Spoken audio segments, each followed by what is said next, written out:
ভারতবর্ষে বিজেপি পেল 84টি আসন, আর 2014-তে 282টা আসন নিয়ে ভারতবর্ষে প্রধানমন্ত্রী আসন অলঙ্কৃত করলেন কে?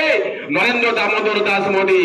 আর 2019-এ 302 আর 2024-এ इस बार 400 पार। এই ম্যান্ডেটে এগিয়ে যেতে হবে। 400টার অধিক আসন নিয়ে ভারতবর্ষের প্রধানমন্ত্রী আসনে হ্যাট্রিকের জায়গাতে পৌঁছে যাবেন। 56 ইঞ্চি একমাত্র ভারতবর্ষে প্রতিনিধিত্ব করছে 193টি দেশের মধ্যে একমাত্র সম্রাজ্ঞী শাসন, যিনি আমাদের ভারতবর্ষকে এক জায়গায় নিয়ে চলে গেছে, যার পায়ের তলাতে এসে পাপুয়া নিউ গিনির যিনি প্রধানমন্ত্রী মারাপে প্রণাম করছেন। ভারতবর্ষে কোনোদিন দেখেনি প্রধানমন্ত্রীকে পা ছুঁয়ে প্রণাম করছে এক অন্য দেশের রাষ্ট্রনায়ক পাপুয়া নিউ গিনির, তিনিই প্রধানমন্ত্রী নরেন্দ্র দামোদর দাস মোদী।